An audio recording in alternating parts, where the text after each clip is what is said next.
مرحبا مرحبا مرحبا مرحبا مرحبا مرحبا۔ محترم سامعین باتم کی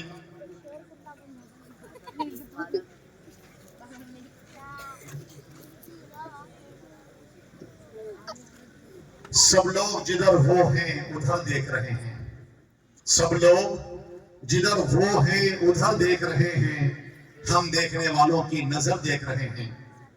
یقیناً انتظار کی گھڑیاں ختم ہو رہی ہیں اور وہ وقت بھی آ گیا ہے جس کے لیے ہم اور آپ سراپا منتظر تھے، جس شخصیت کو دیکھنے اور سننے کے لیے بےتاب تھے۔ مثل مشہور ہے کہ پیاسا کنویں کے پاس جاتا ہے، مثل مشہور ہے کہ کنواں پیاسا کنویں کے پاس جاتا ہے۔ خدا جب مہربان ہوتا ہے تو کنواں خود پاس آتا ہے۔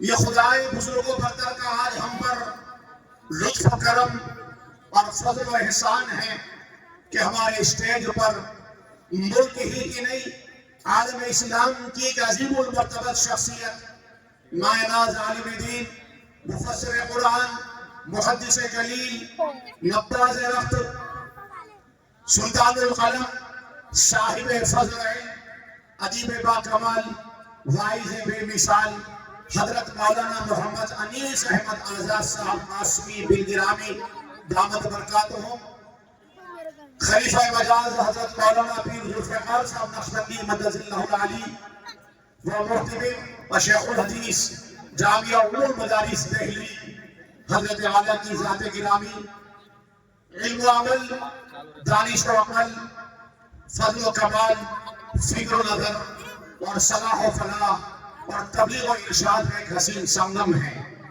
میں انتہائی ادب و احترام کے ساتھ حضرت اعلیٰ سے درخواست کرتا ہوں، شہنشاہ خطابت چلے آئیے، تاجدار فصاحت چلے آئیے، لیکن گلزار طیبہ کے گل کی مہک مشکبار خطابت چلے آئیے۔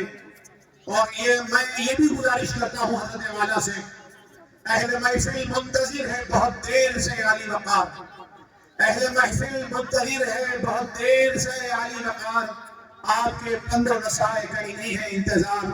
حضرت والا سے مؤدبانہ درخواست ہے، اپنے خطاب دل قدیر سے ہم سب کو مستفید فرمائیں، اور آپ حضرات کے گزارش ہے دعا تک اٹھنے کی فضا نہ بنائیں، پوری دلچسپی کے ساتھ بیٹھے رہیں اور حضرت والا کے خطاب کو بغور سماعت فرمائیں۔ خواتین بھی بڑی تعداد میں تشریف فرما ہے، خواتین سے بھی گزارش ہے جانے کی فضا نہ بنائیں، حضرت والا کے خطاب سے خوب فائدہ اٹھانے کی کوشش کریں۔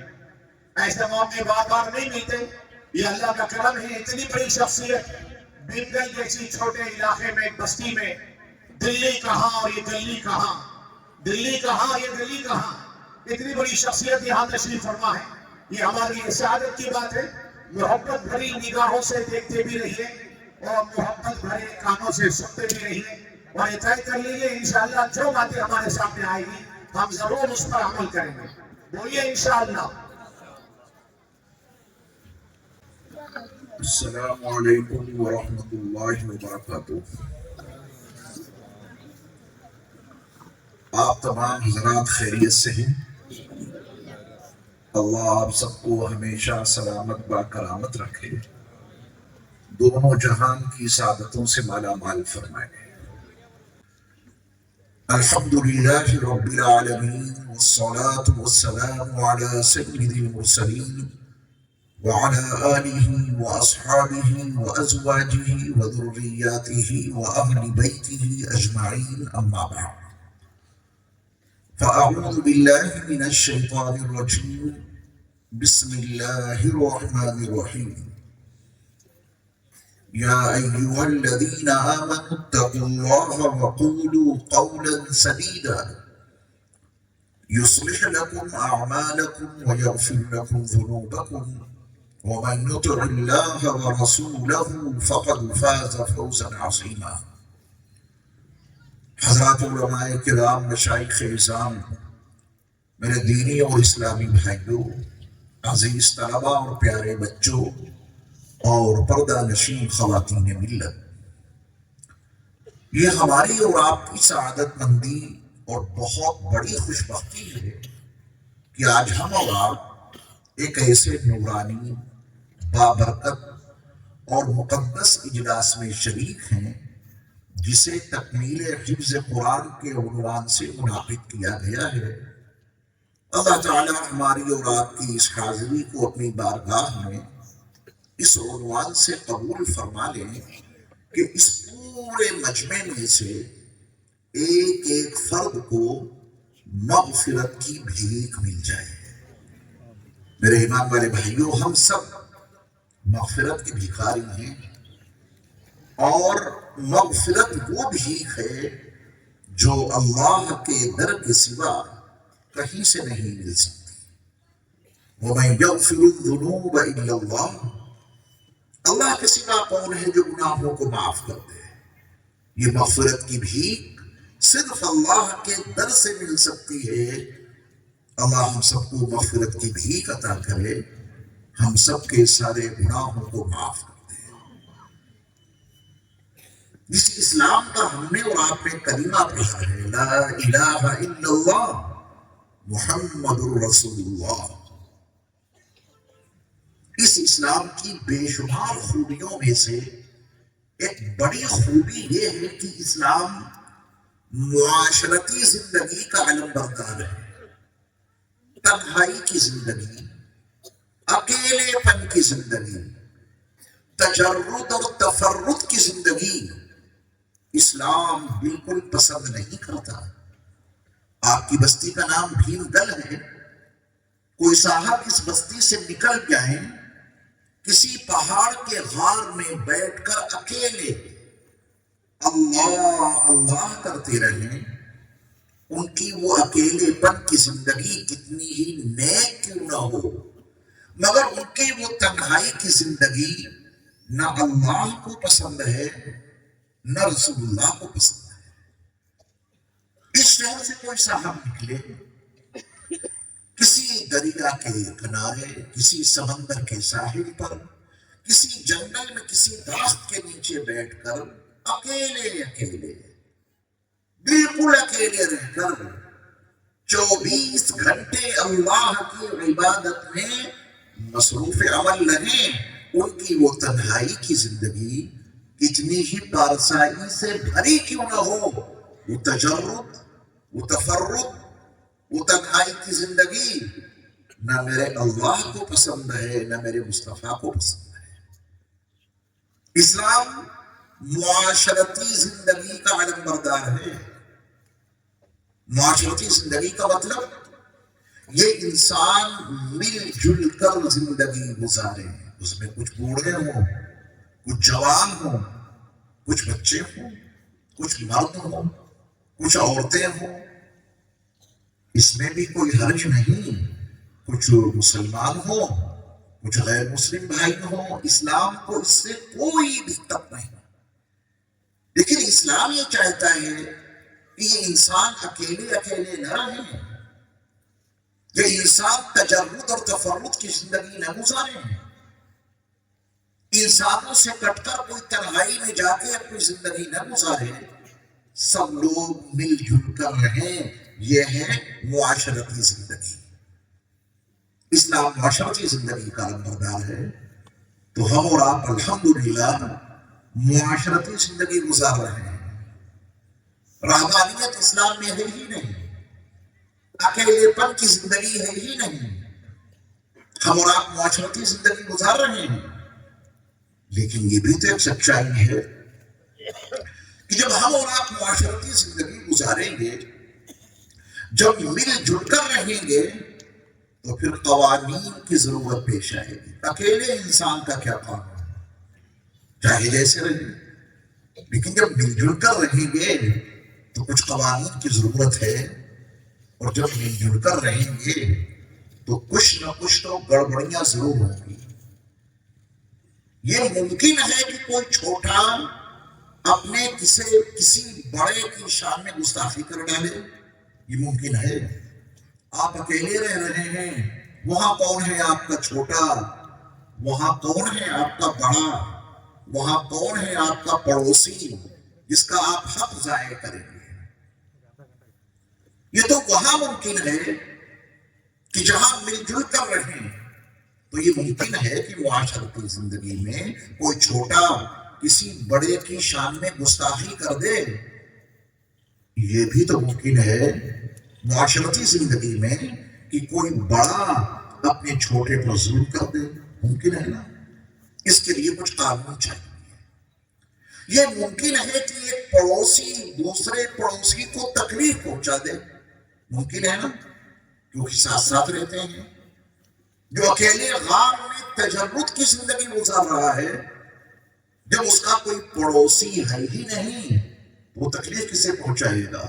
لیکن معاشرتی زندگی میں یہ ممکن ہے کہ کسی پڑوسی کو کسی پڑوسی سے کوئی تکلیف پیدا ہو جائے، تکلیف پہنچ جائے۔ یہ بھی ممکن ہے معاشرتی زندگی میں کہ کوئی انسان کسی کی مجبوریوں سے فائدہ اٹھانے لگے۔ آپ اکیلے ہیں تو کس کی مجبوری سے فائدہ اٹھائیں گے؟ لیکن معاشرتی زندگی میں یہ ممکن ہے کہ آپ کسی کی مجبوریوں سے فائدہ اٹھانے لگے۔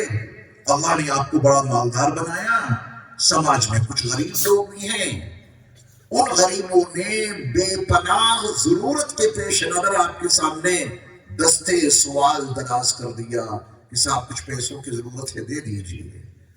اب یہ بہت ممکن ہے کہ یہ مالدار اس غریب انسان کی مجبوریوں سے فائدہ اٹھانے لگے، دیں گے لیکن لیں گے اتنا کہ تیری کمر ٹوٹ جائے، ممکن ہے نا؟ اب یہاں ضرورت پڑے گی کسی قانون کی۔ یہ ممکن ہے کہ معاشرتی زندگی میں کوئی انسان شراب پی کر آئے اور پورے علاقے میں تباہی مچا دے، یہ ممکن ہے۔ جو اکیلے زندگی گزار رہا ہے پہاڑ کے غار میں، سمندر کے ساحل پر، دریا کے کنارے، جنگل میں کسی درخت کے نیچے، وہ کسے تکلیف پہنچائے گا؟ وہ کہاں ہنگامہ برپا کرے گا شراب پی کر؟ لیکن اس سماج میں یہ ممکن ہے جہاں لوگ رہ رہے ہیں کہ کوئی انسان شراب پی کر ہنگامہ کاٹے، لوگوں کی عزتوں کو تار تار کر دے، یہ ممکن ہے نا؟ جب ایسی بیماریاں ہمارے مل جل کر رہنے سے پیدا ہوں گی تو پھر ان کی اصلاح کی ضرورت پیش آئے گی، یا اسے چھوڑ دیں گے؟ درود پاک پڑھیں مرتبہ اللہم صلی علی سیدنا محمد وعلی آل سیدنا محمد مبارک وسلم۔ کئی مرتبہ باتیں منتشر ہو چکی ہیں، تو میں عرض یہ کر رہا تھا کہ جب معاشرتی زندگی اسلام کی محبوب زندگی ہے، اسلام معاشرتی زندگی کا علم بردار ہے، تو وہاں ایسی کچھ خرابیاں پیدا ہو سکتی ہیں۔ اکیلے پن کی زندگی میں تو کوئی ایسی خرابی پیدا نہیں ہوگی، اس کی تو وہ نجی زندگی ہے، رہبانیت والی زندگی ہے، تجرد اور تفرد والی زندگی ہے، وہ کسے نقصان پہنچائے گا؟ تو جب ہمارے سماج میں، ہمارے معاشرے میں ایسی کوئی خرابی پیدا ہوگی، ایسی کوئی بیماری پیدا ہوگی، تو اس کو ٹھیک کرنے کی ضرورت پیش آئے گی۔ اسی کا نام ہے اصلاح معاشرہ۔ کیا نام ہے اس کا؟ اصلاح معاشرہ۔ معاشرے میں جو خرابیاں پیدا ہوئی ہیں ان کو ٹھیک کرنا۔ بات چل رہی تھی آپ کی مجبوریوں سے فائدہ اٹھانے کی۔ غریب آدمی کو پیسوں کی ضرورت ہے، مالدار انسان کے سامنے اس نے دست سوال دراز کیا، مالدار نے کہا کہ ضرور دوں گا لیکن تیری مجبوری سے فائدہ نہیں اٹھاؤں گا، اور لوگ اٹھا رہے ہیں۔ اب ضرورت پیش آئی ہے کہ غریب انسان کی ضرورت بھی پوری ہو جائے اور اس کی مجبوری سے کوئی فائدہ نہ اٹھانے پائے، اس کے لیے اصلاح کی ضرورت ہے۔ اسی کا نام ہے اصلاح معاشرہ۔ سمجھ گئے آپ لوگ؟ اصلاح معاشرے کا مطلب خرابیوں کو دور کرنا، برائیوں کو ختم کرنا، فساد کو مٹا دینا۔ یہ کسی ایک کی ذمہ داری ہے یا معاشرے کے ہر فرد کی ذمہ داری ہے؟ ہر فرد کی ذمہ داری ہے، کیونکہ ہر انسان سکون کے ساتھ باعزت زندگی گزارنا چاہتا ہے. اور اسلام کی خوبی یہ ہے، یہ جملہ یاد رکھیے گا، ان بچوں سے مجھے پریشانی بہت زیادہ، میں گفتگو کر نہیں پاؤں گا، آپ ان کو بالکل پیچھے لے جائیں گے. جاؤ بیٹا پیچھے جاؤ. میں نے آپ کو یہاں اس لیے بھی شاید سائڈ میں کہ شاید آپ صحیح ہو جائیں، اگر یہ مان نہیں رہے اپنی باتوں سے بالکل پیچھے لے جائیں گے.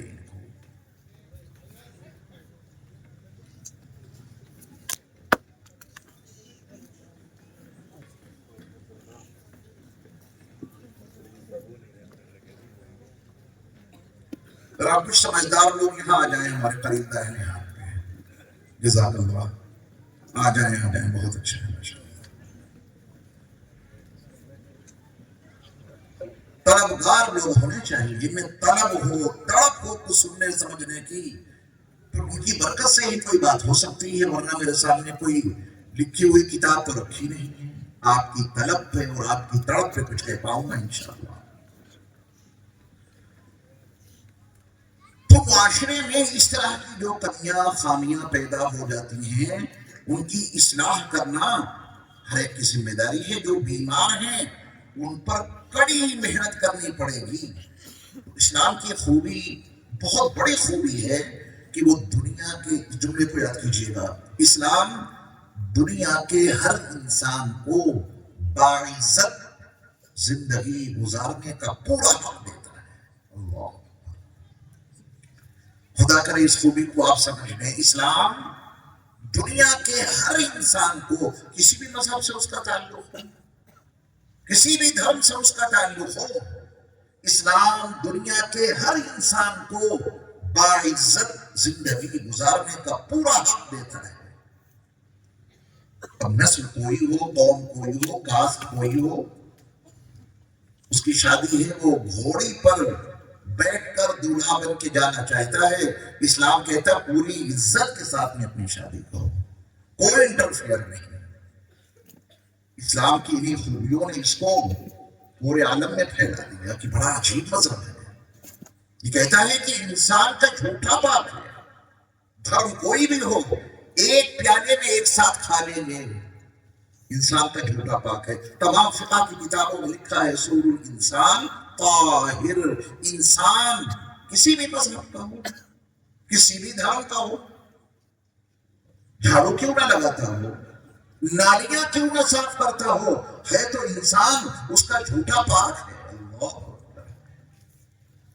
سماج اور معاشرے میں اسلام دنیا کے ہر انسان کو باعزت زندگی گزارنے کا حق دیتا ہے.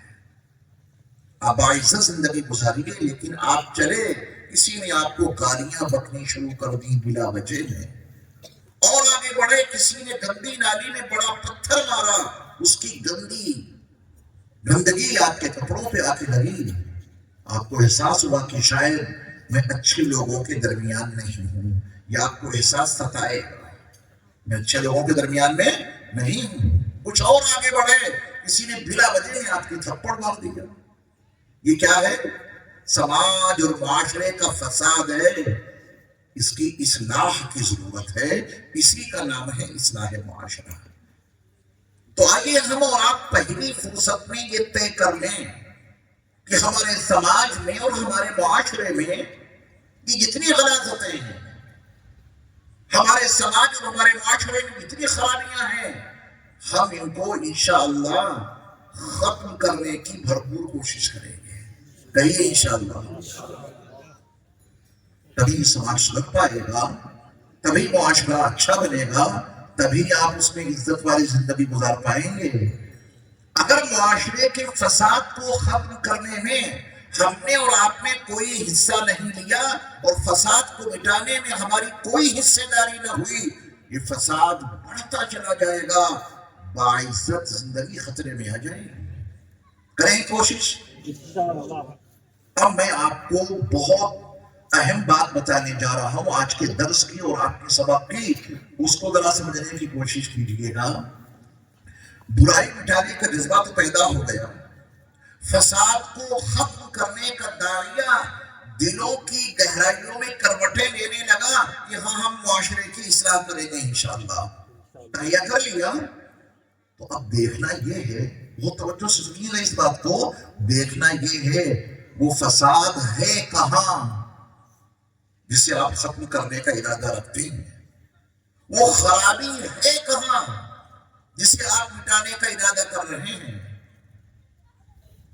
وہ برائی کہاں پر ہے جسے مٹانے کا تہیہ آپ نے ابھی کیا ہے، اس کا پتہ معلوم ہے، بس اس کا پتہ جاننا ضروری ہے، تبھی آپ اپنے مشن میں کامیاب ہوں گے۔ اور اگر برائی کا پتہ نہیں کہ وہ ہے کہاں، قیامت کی صبح تو برپا ہو جائے گی، تمام کوششوں کے باوجود وہ برائی آپ مٹا نہیں سکتے، کیونکہ آپ کو پتہ نہیں معلوم کہ یہ برائی ہے کہاں، دکھ تو رہی ہے وہاں لیکن وہ برائی وہاں نہیں ہے۔ ایک گلی میں ایک چھوٹے سے لڑکے نے ایک آدمی کے تھپڑ مارا تو آپ کو وہ برائی اس کے ہاتھ میں اس گلی میں نظر آئی، وہ برائی وہاں نہیں ہے، کہیں اور ہے۔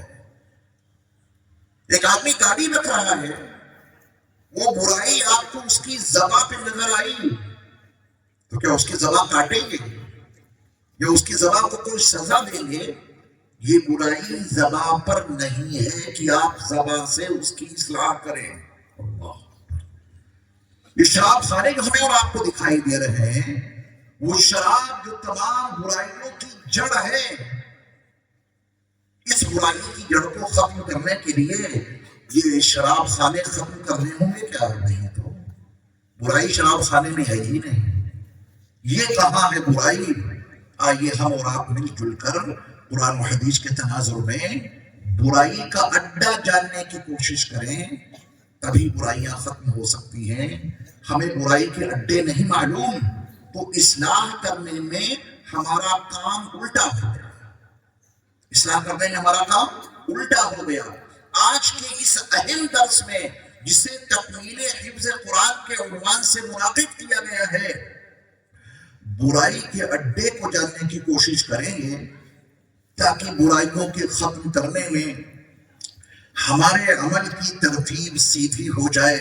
اور یاد رکھیے گا، جس دن برائی مٹانے میں کام کی ترتیب سیدھی ہو گئی تو انشاءاللہ برائیاں ہمارے سماج اور معاشرے سے مٹ جائیں گی۔ ہم الٹی ترتیب پہ کام کر رہے ہیں، کبھی کوئی برائی مٹنے کا نام نہیں لے رہی، ہمارے کام کی ترتیب بہت الٹی ہے، کبھی ہمارے سماج اور ہمارے معاشرے کا فساد ختم نہیں ہو رہا ہے۔ برائی کہاں ہے بتاؤں آپ کو؟ میں نے تو بہت بڑا دعویٰ کر دیا کہ شراب خانے میں کوئی برائی نہیں، جو زناکاری کے اڈے ہیں وہاں کوئی برائی نہیں ہے، مسجدوں میں کوئی نیکی نہیں، مدرسوں میں کوئی بھلائی نہیں۔ یہ بھلائی کہاں ہے؟ اس کا اڈا کیا ہے؟ اس کا مرکز کیا ہے؟ برائیوں کا اڈا کیا ہے؟ جب تک اس کو نہیں جانیں گے، جب تک نہ نیکیوں کو عام کر سکتے ہیں نہ برائیوں کو مٹا سکتے ہیں، کیونکہ تمثیل سے تفہیم میں تسہیل ہوتی ہے۔ مثال دے دینے سے بات ذرا آسانی سے سمجھ میں آ جاتی ہے۔ تو اب سے 2500 سال پہلے کے ایک انسان کا تذکرہ ضروری سمجھتا ہوں اس حقیقت کو سمجھانے کے لیے، اور اس مثال کے ذریعہ قرآن کی ایک آیت مجھے سمجھانی ہے آپ کو، تاکہ برائی کا اڈا تو معلوم ہو جائے اور بھلائی کا مرکز تو معلوم ہو جائے۔ اب سے تقریباً 2500 سال پہلے کی بات آپ کو سنانے جا رہا ہوں۔ حضرت عیسیٰ علیہ السلام کی پیدائش سے 470 سال پہلے، 470 سال پہلے، 25 سال، یہ تقریباً 2500 سال بن جاتے ہیں۔ 2025 چل رہا ہے۔ حضرت عیسیٰ علیہ السلام کی پیدائش سے 470 سال پہلے یونان کی سرزمین پر ایک شخص پیدا ہوا تھا، اس کے باپ نے اس کا نام سقراط رکھا تھا۔ کیا نام رکھا تھا اس کا؟ آپ پڑھے لکھے لوگ ہیں، اس نام سے ضرور واقف ہوں گے۔ بہت بڑا فلسفی، بلکہ یوں کہیے فلسفے کا بانی ہے سقراط۔ یونان میں دیوی دیوتاؤں کی بہت پوجا ہوتی تھی، ان کی مورتیاں بنائی جاتی تھیں، ان کی پوجا کی جاتی تھی۔ سقراط کے جو والد تھے یہ بہت اچھے سنگ تراش تھے، پتھروں کو تراش کر عجیب عجیب مورتیاں بنا دیتے تھے. یہ سقراط کے والد اس فن کے بڑے ماہر تھے. ایک بہت بڑی پتھر کی چٹان تھی. سقراط اپنے والد کے ساتھ تھے. سقراط کے والد کے ہاتھ میں ایک ہتھوڑا اور ایک ہاتھ میں چھینی تھی. سقراط کے والد نے پتھر کی اس چٹان پر تراش خراش کا عمل جاری کر دیا. سن تراشی شروع کر دی. چٹان پہ کام شروع کر دیا. کچھ ہی وقت گزرا کہ اس چٹان میں شیر کا پورا چہرہ ظاہر ہو گیا. جبڑا، آنکھیں، دانت، پورا چہرہ اس چٹان سے نمودار ہو گیا. سقراط کے والد نے کچھ اور تراش خراش کی تو شیر کی گردن ظاہر ہو گئی. اور عمل جاری رکھا تو سامنے کے دونوں پیر دکھنے لگے. سقراط کے والد نے تراش خراش کا عمل اور بڑھایا تو پورے شیر کا پورا پیٹ دکھائی دینے لگا. کچھ اور کام کیا تو پیچھے کے پیر اور دو مکمل شیر سقراط کی نگاہوں کے سامنے تھا. سقراط کا سوال اور اس کے والد کا جواب سنانے کے لیے میں نے اتنا قصہ آپ کو سنا دیا. ایک چٹان تھی. سقراط کے والد کے ایک عمل کے نتیجے میں اس میں سے شیر نکل پڑا. شیر ظاہر ہو گیا. سقراط نے پوچھا کہ ابا جان، یہ شیر کیا اسی چٹان میں تھا جو نکل پڑا؟ سوال بڑا فطری ہے. چھوٹے سے تھے سقراط. معقول سوال ہے سقراط کا کہ ابا جان، یہ شیر جو اس وقت میری نگاہوں کے سامنے ہے، یہ شیر کیا اس چٹان میں تھا جو اب ظاہر ہو گیا؟ سقراط کا سوال سمجھ گئے آپ؟ اس کے باپ کا جواب سنو. قرآن کی ایک آیت آپ کی سمجھ میں آ جائے گی. سقراط کے والد نے کہا کہ بیٹا، یہ شیر اس چٹان میں نہیں تھا، یہ شیر میرے ذہن میں تھا. میرے ذہن کا شیر اس چٹان میں میرے عمل، میری تراش خراش کے نتیجے میں ظاہر ہوا. یہ شیر اس چٹان میں نہیں تھا. کہاں تھا؟ میرے ذہن میں تھا. شیر کا مرکز تو آپ کو معلوم ہو گیا.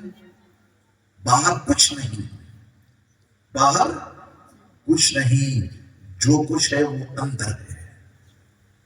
اللہ نے جب ہمارے اور آپ کے ابا سیدنا آدم علیہ السلام کے حوالے یہ دنیا کی تھی، لو اس میں رہو، اس وقت تو اس دنیا میں ایک جھوپڑی تک نہیں تھی جس میں ابا آدم رہتے. اب یہ مائک جس سے میں خطاب کر رہا ہوں، یہ کسی کے ذہن میں تھا تو باہر آ گیا،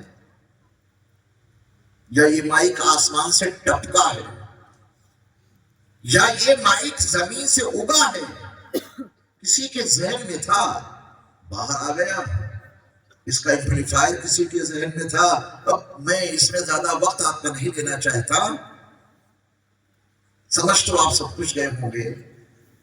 یہ ایپل فون باہر تھا یا کسی کے ذہن میں؟ بولو. یہ درسگاہ ہے، یہ کلاس میں آپ بیٹھے ہیں.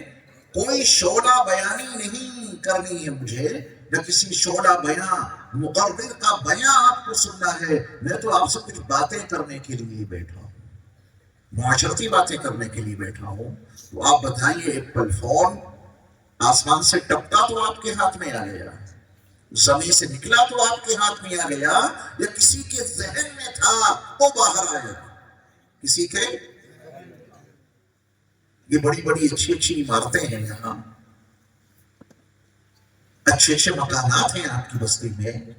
یہ مکان جو 5 منزلہ آپ نے بنوایا ہے، یہ پورا 5 منزلہ مکان کسی کے ذہن میں تھا یا زمین سے نکل پڑا؟ کسی کے ذہن میں تھا، اسی نے اس کا نقشہ بنایا.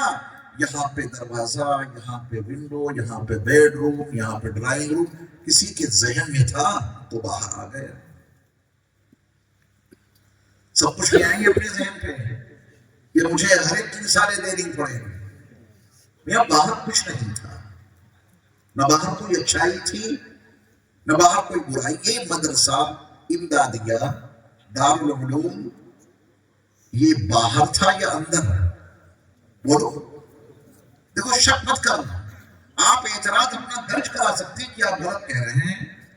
یہ مدرسہ جس سے اتنے مدعا قدیم ماشاء اللہ تشریف لائے آج، اتنے بچوں نے حفظ کیا ہے جس ادارے سے، یہ مدرسہ باہر تھا یا اندر؟ اندر تھا، کسی اللہ والے کے اس نے بنیاد ڈالی، مدرسہ قائم ہو گیا۔ اگر یہ مدرسہ اندر نہ ہوتا، قیامت کی صبح تک یہاں مدرسہ قائم نہیں ہو سکتا تھا۔ اندر تھا تو باہر آ گیا۔ جتنی مسجدیں آپ کی بستی میں ہیں، یہ کیا اس وقت سے بنی ہوئی ہیں جب سے ابا آدم اس دنیا میں تشریف لائے؟ میں نے عرض کیا اس وقت تو جھوپڑی تک نہیں تھی، بس بیت اللہ تھا، اس کی دیواریں تو نہیں تھیں لیکن اس کی بنیادیں تھیں، وہ ایک الگ موضوع ہے، بس اس کے علاوہ کچھ نہیں۔ تو یہ جو مسجدیں آپ کی بستی میں ہیں، یہ کسی کے ذہن میں ہوں گی کہ یہاں مسجد ہونی چاہیے تاکہ اللہ کی عبادت کریں، وہ ذہن والی مسجد باہر نکلی تو قائم ہو گئی۔ یہ نماز جو اگر آپ پڑھتے ہیں، یہ باہر ہے یا اندر؟ میاں اندر ہے تو باہر آئے گی، اور اندر نماز نہیں ہے تو مسجد کی دیوار سے دیوار ملی ہے اپنے گھر کی، حی علی الصلاۃ اور حی علی الفلاح کی صدا پانچوں وقت سنتے ہیں، اندر نہیں ہے نماز تو باہر آ ہی نہیں سکتی، پڑے رہتے ہیں۔ اور اندر ہے تو آپ چاہے جہاں ہو وہ باہر آ کے رہے گی انشاءاللہ۔ یہ شراب اندر ہے یا باہر؟ اندر ہے۔ باہر تو میرے رب نے انگور اس لیے بنائے کہ ماہ رمضان آ رہا ہے، دن بھر کے بھوکے پیاسے ہو، تمہارے دسترخوان میں افطار کے وقت انگور رہنا چاہیے۔ اللہ نے انگور پیدا کر دیا، کسی کے ذہن میں شراب تھی تو اس ظالم نے میرے رب کے بنائے ہوئے انگوروں سے شراب بنا ڈالی۔ اگر اس کے ذہن میں شراب نہ ہوتی تو یہ باہر انگور کی شراب آ ہی نہیں سکتی تھی۔ بڑی خاموشی سے آپ سن رہے ہیں، سمجھ میں باتیں نہیں آ رہی ہوں گی جبھی تو آپ اتنے خاموش ہیں، ورنہ کہیں سبحان اللہ الحمدللہ کی آوازیں آنی چاہیے، یا بھیم گل میں سبحان اللہ کہنے پہ جی ایس ٹی لگتی ہے؟ نہیں لگتی ہے تو بتا دیجیے، مجھے تو ایسا محسوس ہو رہا ہے کہ آپ کو سبحان اللہ کہنے میں بڑا ڈر لگ رہا ہے۔ میاں سبحان اللہ آپ کی زبان سے ادھر نکلا، ادھر آپ کے معبود نے آپ کے لیے جنت میں درخت لگا۔ اب جتنے چاہو مدرسہ امدادیہ دارالعلوم بھیمگل کے اجلاس میں شریک ہو کر جتنے چاہو اپنے لیے جنت میں درخت لگوا لو، سبحان اللہ کہتے رہو گے، مجھے بھی محسوس ہوگا کہ یہاں آپ سبق سمجھ رہے ہیں۔ کچھ پتا چلا مرکز کا، نیکیوں کا مرکز، برائیوں کے اڈے یہ کہیں باہر ہوں تو مجھے دکھا دیجیے۔ وہ تو اندر کی چیزیں ہیں جو باہر دکھ رہی ہیں، اندر کی خوبیاں ہیں جو باہر نظر آئیں، اندر کی برائیاں ہیں جو باہر وجود پذیر ہو گئیں۔ باہر تو کوئی برائی نہیں، باہر کوئی اچھائی بھی نہیں، باہر کیا ہے؟ کچھ بھی نہیں۔ ظہر الفساد فی البر والبحر بما کسبت ایدی الناس، اللہ نے ہر فساد کا ذمہ دار انسان کو ٹھہرایا ہے، اس کے ہاتھوں کی کرتوتوں کو ٹھہرایا ہے، اور ہاتھوں نے فساد والا کام کیا اس لیے کہ وہ اندر تھا فساد۔ سقراط کے باپ نے بڑے پتے کی بات کہی کہ بیٹا یہ شیر اس چٹان میں نہیں تھا، یہ شیر میرے اندر تھا، میری تلاش خراش کے نتیجے میں یہ شیر باہر آیا۔ میرے ایمان والے بھائیوں، اندر نیکیاں ہیں تو نیکیاں باہر آئیں گی، اندر برائیاں ہیں تو باہر برائیاں آئیں گی۔ جو اڈے ہمیں اور آپ کو باہر دکھائی دے رہے ہیں، اچھائیوں کے مرکز دکھائی دے رہے ہیں، یہ باہر نہیں، یہ سب کچھ اندر تھا۔ اگر آپ نے اندر اور باہر کا ایک فلسفہ سمجھ لیا تو قرآن کی ایک آیت بلکہ دو آیتیں آپ کی سمجھ میں بڑی آسانی سے آ جائیں گی۔ فَأَلْهَمَهَا فُجُورَهَا وَتَقْوَاهَا، اس سے پہلے کی آیت جس کے ساتھ میں جوڑ لیجئے تاکہ مضمون بالکل کلیئر ہو جائے۔ وَنَفْسٍ وَمَا سَوَّاهَا فَأَلْهَمَهَا فُجُورَهَا وَتَقْوَاهَا، قرآن نے تو پتہ بتا دیا، نفس کی قسم کھا کے اللہ نے یہ واضح کر دیا کہ فسق و فجور یعنی برائیاں اور تقوی و طہارت یعنی نیکیاں، ان دونوں چیزوں کا الہام ہم نے تمہارے اندر کر دیا ہے، فسق و فجور بھی تمہارے اندر ہے، نیکیوں کا مرکز بھی تمہارے اندر ہے۔ اللہ، اب جو آپ کو کوئی خرابی دکھ رہی ہے باہر، تو باہر والی خرابی وہاں درست کریں گے یا یہاں سے درست کریں گے؟ کروڑ درود و سلام ہو نبی مکرم نور مجسم حضرت محمد صلی اللہ علیہ وسلم کی ذات گرامی پر کہ آپ نے حکم الہی سے اصلاح کا کام اندر سے شروع کیا، باہر سے نہیں۔ یا ایھا الناس قولوا لا الہ الا اللہ تفلحوا، اے لوگو تم لا الہ الا اللہ کہو، یہ ظاہر ہے اس کا، یعنی دل میں اس بات کا یقین پیدا کرو کہ اللہ کے سوا کوئی معبود نہیں اور حضرت محمد صلی اللہ علیہ وسلم اللہ کے رسول ہے۔ یہ اندر کی اصلاح ہے۔ وہ جتنے بت تھے وہاں 360، وہ باہر تھے ہی نہیں، وہ کہاں تھے؟ اندر تھے تو باہر آ گئے۔ تو بتوں کو ہٹانے کا عمل تو رسول اللہ صلی اللہ علیہ وسلم نے سنہ 8 ہجری میں جاری کیا۔ 13 سال مکے میں پہلے گزارے، بت نہیں ہٹے۔ 8 سال مدینے میں گزارے، ابھی بت نہیں ہٹے۔ 13 اور 8 21 سال، دعوی نبوت کے 21 سال کے بعد یہ بت اب ہٹائے گئے، کیونکہ کسی کے دل میں بت رہا ہی نہیں تھا۔ سب لا الہ الا اللہ کے پڑھنے والے ہو گئے تھے، ان کی وہاں ضرورت ہی نہیں تھی۔ تو نبی نے لا الہ الا اللہ کا پیغام دے کر ان مجسموں کو پہلے دل سے نکالا ہے۔ دل سے نکل جائیں گے تو باہر سے بھی ہٹ جائیں گے، اور دل میں اگر یہ موجود رہے تو ایک ہٹاؤ گے دوسرا رکھا جائے گا، 2 ہٹاؤ گے 4 لگا دیے جائیں گے۔ باہر سے اصلاح کا عمل ہو ہی نہیں سکتا، اور عام طور پہ ہمارے کام کی ترتیب یہی الٹی ہے کہ ہم باہر اصلاح کرتے ہیں، دل نہیں بناتے۔ جو مرکز ہے برائیوں کا، جو مرکز ہے بھلائیوں کا، آپ ایک انسان پر محنت کرتے ہیں، اس کو مسجد اور مدرسے کی اہمیت بتاتے ہیں، اس کے دل میں اس کی اہمیت آئی، اب وہی مسجد اس کے پیسوں سے، اس کی محنت سے، اس کے تعاون سے باہر آ جائے گی۔ اس دل کو سنوارنا بہت ضروری ہے۔ مرکز معلوم ہو گیا، برائیاں کہاں ہیں؟ ہمارے اندر ہیں۔ بھلائیاں کہاں ہیں؟ بھی ہمارے اندر ہیں۔ دیکھیں، کوئی انسان کسی انسان کا قتل کرتا ہے، میں بہت واضح مثال آپ کو دے رہا ہوں۔ کوئی انسان کسی انسان کو قتل کرتا ہے، وہ قتل باہر وجود میں آیا، برائی تو ہمیں وہاں دکھائی دے رہی ہے لیکن وہاں ہے نہیں، اصل میں اس کے اندر ہے۔ پہلے اس نے ذہن بنایا کس کو قتل کرنا ہے، ذہن میں اس نے اس کی ریٹنگ کی، کیسے ماروں گا، کہاں ملے گا، کدھر سے حملہ کروں گا۔ یعنی پہلے وہ شخص اس انسان کو اپنے ذہن میں قتل کر دیتا ہے۔ پہلے اس انسان کو وہ کہاں قتل کرتا ہے؟ اپنے ذہن میں۔ وہ انسان کا قتل پہلے اپنے ذہن میں کرتا ہے تو باہر قتل وجود میں آ جاتا ہے۔ وہ اندر ہے اس کے بیماری، وہی باہر آئے گی۔ تو آئیے ہم سب مل جل کر یہ تہیہ کریں اور ارادہ کریں کہ اپنے سماج اور اپنے معاشرے کی جتنی برائیاں ہیں ان کی اصلاح کے لیے کسے بدلنا ہوگا؟ دل کو بدلنا ہوگا۔ اس پر محنت کرنی ہوگی، دوسروں پہ بعد میں، پہلے اپنے اوپر محنت کرنی ہوگی۔ اپنا دل بدلنا پڑے گا، اپنی اصلاح کرنی پڑے گی۔ اس دل میں باہر کی بہت اہم بات بتا رہا ہوں آپ کو، اس کو پوری توجہ سے سنیے گا کہ اس دل میں باہر کی بہت ساری چیزیں کھڑکیوں سے اندر جاتی ہیں۔ بہت ساری کھڑکیاں ہیں جن سے باہر کی چیزیں اندر جاتی ہیں۔ آپ کا دل ان باتوں سے متاثر ہو رہا ہے نا کہ میں عرض کر رہا ہوں۔ ایک کھڑکی ہے جس سے یہ باتیں آپ کے دل کو متاثر کر رہی ہیں، اس کھڑکی کا نام ہے کان۔ اگر یہ والی کھڑکیاں نہ ہوں تو میری کوئی بات آپ کے دل کو متاثر نہیں کر سکتی۔ کان کھڑکی ہیں باہر کی چیزوں کو اندر لے جانے کے لیے۔ کھانا کھایا آپ لوگوں نے؟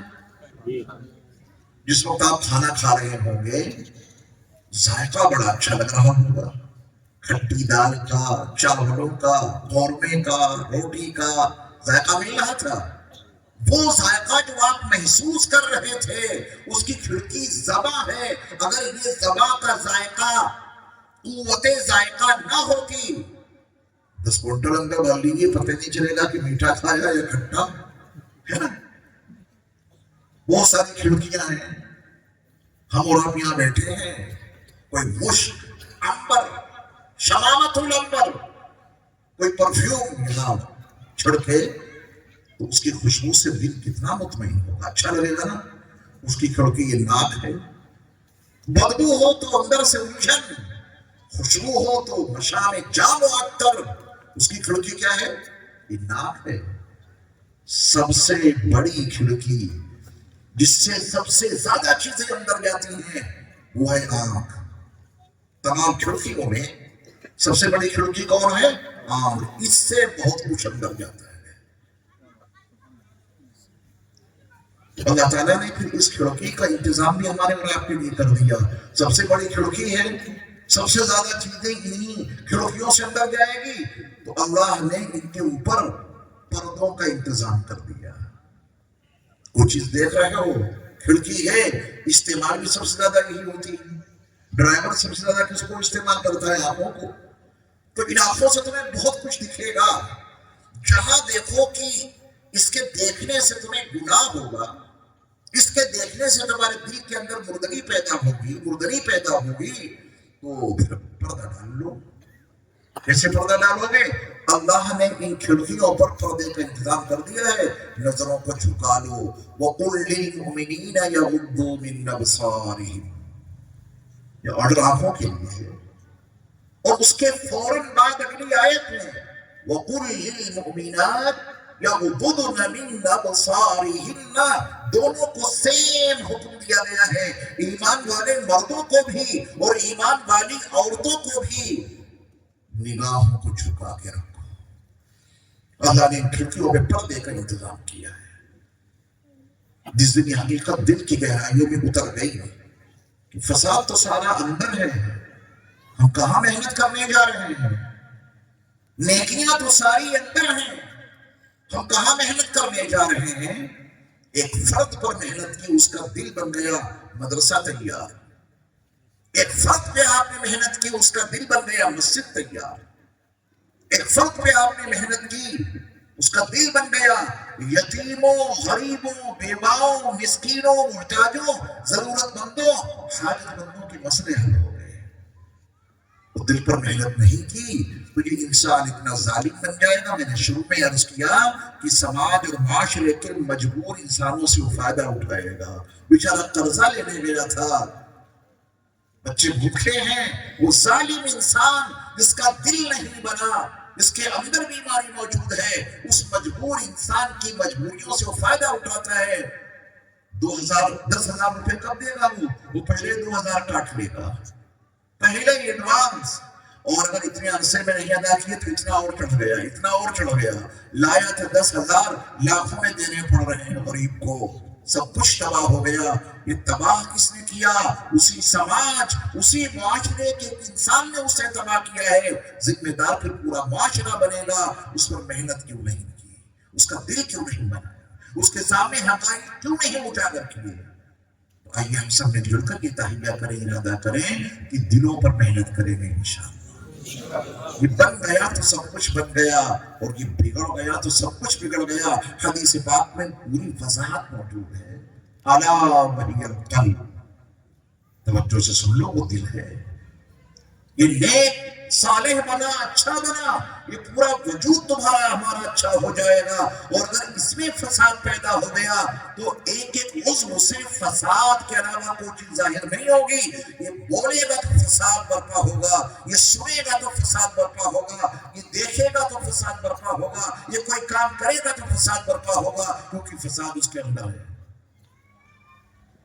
یہ ہے اصلاح معاشرہ. معاشرے کی اصلاح آغاز خود سے کرنا ہے. پہلے اپنے آپ کو بنانا ہے. جو خود بگڑا ہے وہ دوسروں کو کیسے سدھار سکتا ہے؟ جس کے اندر خود فساد موجود ہے وہ دوسروں کے لیے فساد کے لیے رکاوٹ کیسے بن سکتا ہے؟ نبی مکرم صلی اللہ علیہ وسلم کی نبوت اور آپ کی رسالت کے بڑے کارناموں میں سے ایک عظیم کارنامہ یہ بھی تو ہے کہ بلکتی سسکتی انسانیت کے لیے آپ نے زندگی کا شعور ان کو عطا کر دیا. دھرم اور مذہب اپنی جگہ پر، ان کے ماننے والے نہ ماننے والے دونوں ان سے فائدہ اٹھاتے ہیں. رسول مکرم صلی اللہ علیہ وسلم نے فرمایا کہ بکا ہوا مال واپس لے لینا، بیچا ہوا مال. اور کوئی مال آپ نے بیچا، لے جانے والے کو پسند نہیں آیا، گھر گیا تو مشورہ یہ ہوا کہ چیز پسند نہیں ہے، واپس کرنے آیا.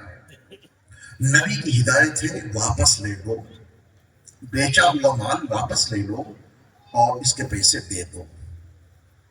نبی علیہ السلام جب مدینہ منورہ پہنچے تو وہاں یہودیوں کی مارکیٹ عروج پر تھی. آپ علیہ السلام تو ہجرت کر کے مدینہ منورہ تشریف لے گئے تھے، اور وہاں کے جو انصار صحابہ تھے وہ تجارت میں زیادہ دلچسپی نہیں رکھتے تھے. کھیتی باڑی، باغات، یہ ان کا مشغلہ تھا. تجارت پہ مکمل کنٹرول یہودیوں کا تھا.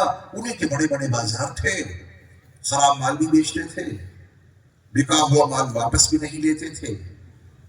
رسول اللہ صلی اللہ علیہ وسلم نے ان کی مارکیٹ کو بالکل نہیں چھیڑا. توجہ دیجیے گا اسلام کا طریقہ کیا ہے.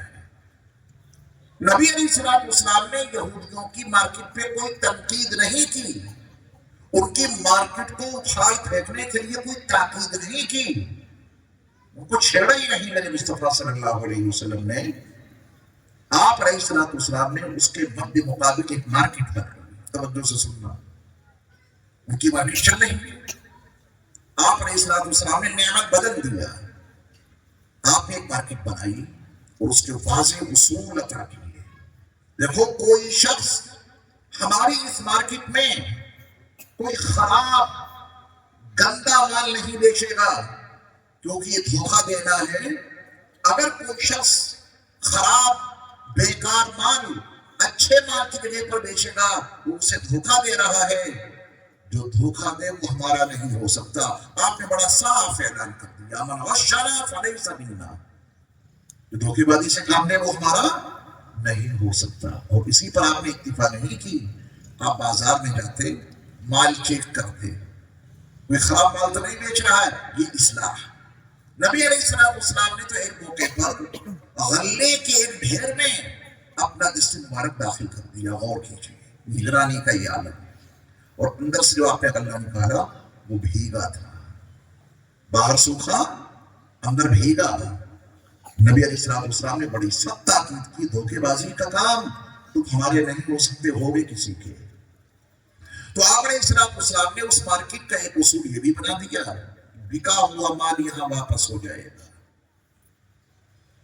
لوگوں کو معلوم یہ ہوگا کہ صاحب اس مارکیٹ میں تو بکا ہوا مال واپس ہی نہیں ہوتا. خراب خرید کر کے لے آئے تو لے آئے، اب واپس نہیں ہوگا اس مارکیٹ میں. نبی علیہ السلام کی مارکیٹ میں، ایمان والوں کی مارکیٹ میں بکا ہوا مال واپس ہو جاتا ہے. خریدے کوئی بھی، مسلمان خریدے، یہودی خریدے، کافر خریدے، مشرک خریدے، خریدے کوئی بھی، اور جو بھی واپس لائے مذہب اور دھرم سے بالا تر ہو کر اس کا مال واپس کیا جائے گا، اس کے پیسے دیے جائیں گے. اور رسول اللہ صلی اللہ علیہ وسلم نے اس عمل پر جو خوشخبری سنائی کہ جو بکا ہوا مال، بیچا ہوا مال واپس لے لے، خریدار کے پیسے پورے واپس کر دے، اس کو جنت میں ایک مخصوص محل ملے گا. دل بنا دیا میرے مصطفیٰ نے. دل بن گیا تو بکا ہوا مال واپس لینے میں صحابہ کو کوئی دقت نہیں ہوتی تھی، بلکہ خوشی ہوتی تھی. انہیں انتظار بھی رہتا تھا کہ اگر کوئی ہمارا مال لے گیا واپس لائے، اس کے پورے پیسے بخوشی دے دوں گا، کیونکہ میرے مصطفیٰ کا وعدہ ہے کہ اس عمل کے نتیجے میں جنت میں مخصوص محل ملے گا. دل بنا تو مال واپس لینا آسان ہوا. اب جو مجھے خاص بات کہنی ہے وہ یہ ہے کہ نبی کے اس قانون تجارت کو دوسرے مذہب والوں نے اپنا لیا. آپ انگلینڈ جائیے، 1.5 لاکھ روپے کا موبائل خریدیے، 1.5 لاکھ روپے کا. میں چھوٹی بات نہیں کر رہا، حالانکہ ہر چیز پہ وہاں ہے.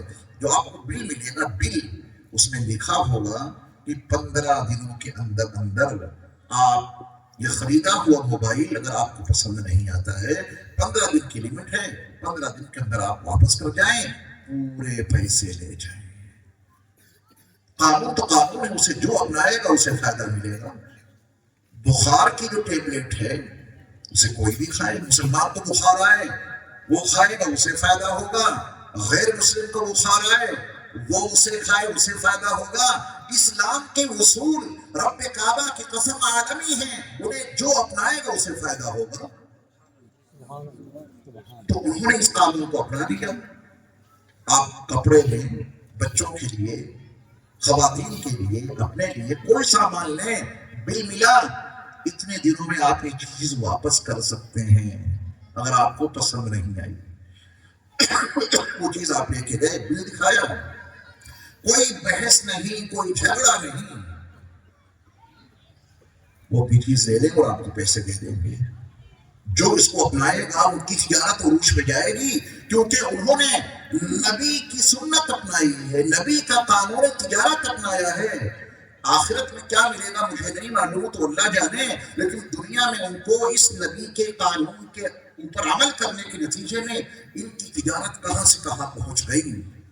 اور جہاں سے یہ قانون چلا تھا مدینہ منورہ سے یہ قانون کہاں سے چلا تھا مدینہ منورہ سے. نبی علیہ السلام نے وہ مارکیٹ مدینہ میں بنائی تھی اور وہیں آپ علیہ السلام نے بکے ہوئے مال کو واپس لینے کی تلقین کی تھی. جہاں سے یہ قانون اب سے 1450 سال پہلے نبی مکرم نور مجسم حضرت محمد صلی اللہ علیہ وسلم نے عطا کیا تھا جسے دوسرے اپنا کر اپنی تجارت کہاں سے کہاں لے گئے.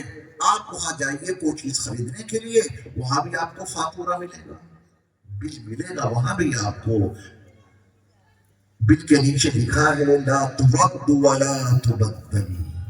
کیا لکھا ہے لا ترد ولا تبدل. اس کا ترجمہ ہے بکا ہوا مال نہ تو واپس لیا جائے گا نہ بدلا جائے گا. لا حول ولا قوت الا باللہ.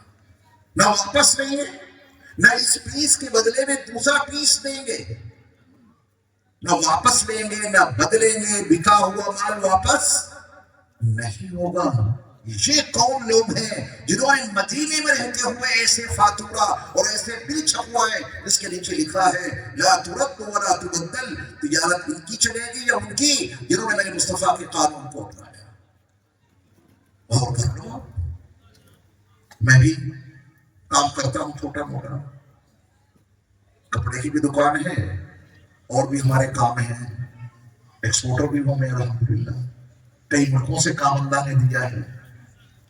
آج بھی میری دکان کا اصول ہے آج بھی کپڑے کی دکان کا جہاں لوگ گھبراتے ہیں کٹا ہوا کپڑا ان کے سائز کے مطابق کاٹ کے دیا جاتا ہے وہ واپس لائے. میں نے اپنے بچوں کو ہدایت کر دی ہے کہ نبی کی سنت مت چھوڑ دیں. کوئی بندہ بکا ہوا مال واپس کرنے کے لیے آئے کپڑا کٹا ہوا کوئی حرج نہیں اس کو پسند نہیں آیا ہے واپس لے لو اس کے پورے پیسے واپس کر. میرے بچوں کو ہدایت میں نے دی الحمدللہ اس پہ عمل کرتے ہیں. لوگوں میں یہ بات مشہور بھی ہو گئی وہ فلاں مولانا صاحب ان کی دکان پہ بکا ہوا کپڑا واپس ہو جاتا ہے وہاں چلو. اس کی برکت سے اللہ نے کام میں بڑا عروج بھی عطا کیا. کیسز بہت کم آتے ہیں پورے سال میں 3 یا 4 پورے سال میں. اگر پورے سال میں یہ 3-4 کیسز آ گئے اور آپ نے وہ مال واپس لے لیا اس غریب کے پیسے واپس کر دیے آپ نے اس کا دل خوش کر دیا کہ تمہیں کپڑا پسند نہیں آیا تمہیں یہ آئٹم پسند نہیں آیا واپس کر دو اپنے پورے پیسے لے لو. آپ اس کے دل کی خوشی کا اندازہ کر سکتے ہیں. وہ آپ کے بارے میں کتنا اچھا نظریہ قائم کرے گا کتنا بھلا ہے یہ انسان کتنا اچھا ہے یہ تاجر جو بکا ہوا مال واپس لے لیا ہمارے پورے پیسے دے دیے. اپنے آپ ایڈورٹائز ہو جائے گا آپ کی دکان کا. یہ نبی کی سنت پہ عمل کرنے کے فائدے ہیں. اب یہاں جتنی دکانیں آپ کی ہیں اوروں کو تو میں سبق نہیں دے سکتا لیکن آپ سے تو میں گزارش کر سکتا ہوں پہلا وعدہ نبی کی سنت کے مطابق آپ سے کرتا ہوں کہ بکا ہوا مال واپس لینے سے اور پورے پیسے دینے سے آپ کا خسارہ نہیں ہوگا، رب کعبہ کی قسم آپ کا نقصان نہیں ہوگا، کیونکہ نبی کی سنت پہ عمل کرنے سے کبھی نقصان ہوتا ہی نہیں ہے۔ اس یقین سے زندگی گزاری۔ کوئی ایسی مارکیٹ کیوں نہیں بنا لیتے مل جل کر، جس کے بارے میں یہ شہرت پذیر ہو جائے کہ یہ ان کی مارکیٹ ہے، جس کی خوبیاں یہ ہیں کہ یہاں کوئی غلط مال بیچا ہی نہیں جاتا، ڈپلیکیٹ مال یہاں بکتا ہی نہیں، ہر چیز اچھی، ہر چیز اعلیٰ درجے کی۔ جب آپ ہی تمنا کریں گے تبھی آپ کو اچھی چیز ملے گی۔ مثال دیتا ہوں، میں دودھ کا کاروبار کرتا ہوں، آپ گھی کا کام کرتے ہیں، آپ کی تمنا ہے کہ دودھ بالکل خالص ملے، میری تمنا ہے گھی بالکل خالص ملے، تو اس میں دونوں کو صحیح رہنا پڑے گا۔ میں اپنے دودھ میں پانی ملا کر بیچتا رہوں اور یہ تمنا رکھوں کہ مجھے خالص گھی ملے، پاگل پن ہے۔ آپ نے سوچا کہ میں اپنے گھی میں آلو دیگر چیزیں ملا کے اس کو بڑھاؤں اور تمنا یہ رکھتے ہیں کہ خالص دودھ ملے، یہ بھی تو پاگل پن ہے۔ ہمارے سماج، ہمارے معاشرے میں اصلاح اسی وقت برپا ہوگی کہ اگر مجھے خالص گھی کی تمنا ہے تو میں اپنے دودھ کو خالص رکھوں، نفع کم صحیح۔ آپ کو اگر خالص دودھ کی تمنا ہے تو اپنے گھی کو خالص رکھو، تبھی تو پیور چیزیں ملیں گی۔ شادی بیاہ میں بہو خدمت گزار چاہیے، اچھا ارادہ ہے، اچھی تمنا ہے، بہو کیسی ملے؟ جو خدمت گزار ہو، ساس کی بھی خدمت کرے، سسر کی بھی خدمت کرے، پورا گھر صاف رہے۔ اگر ایسی بہو کی تمنا ہے تو پھر اپنی بیٹی کو انہی خطوط پہ تیار کرنا پڑے گا۔ دوسرے کی بیٹی لاؤ گے بہو بنا کر تو اپنی بیٹی تو بھیجنا ہے کسی کے گھر میں، اپنی بیٹی کو کوئی ہاتھ نہ لگانا پڑے کسی کام میں، ناشتہ نہ بنانا پڑے، کھانا نہ بنانا پڑے، صفائی ستھرائی نہ کرنی پڑے، بیٹی کو کوئی کام نہ کرنا پڑے اور بہو کو نوکرائی بنا کے رکھیں۔ یہ معاشرے کا فساد ہے، یہ ڈس بیلنس ہو جائے گا پورا معاشرہ۔ تو یہ چند بڑی اہم ضروری باتیں میں نے آپ کے سامنے اس لیے رکھی ہیں تاکہ ہم اور آپ اپنے سماج میں اور اپنے معاشرے میں سکون بھری زندگی گزاریں۔ آج ہے تو بہت کچھ، سکون نہیں ہے، اطمینان نہیں ہے، پریشانی ہی پریشانی ہے۔ سب کچھ ہونے کے باوجود یہ دل مضطرب کیوں ہے؟ سب کچھ ہونے کے باوجود یہ دل پریشان کیوں ہے؟ تمام ظاہری نعمتیں، کھانے پینے کی چیزیں ہونے کے باوجود یہ ذہنی الجھنیں کیوں ہیں؟ کبھی اس کا جائزہ لیا؟ جب اس کا جائزہ لیں گے تو ساری خرابیاں اپنے اندر نظر آئیں گی۔ ہم نے اس دل کو اللہ کے ذکر سے معمور نہیں کیا، تبھی الجھنے ہیں۔ الا بذکر اللہ تطمئن القلوب۔ ہم نے کام الٹا شروع کر دیا، جو سکون اندر تھا اسے ہم در و دیوار میں تلاش کر رہے ہیں۔ جو سکون اندر تھا اس کی تلاش آپ کو محلوں میں ہے، اس کی تلاش کوٹھیوں میں ہے، اس سکون اطمینان کی تلاش تجارتوں میں ہے، ملازمتوں میں ہے، اقتدار کی کرسیوں میں ہے۔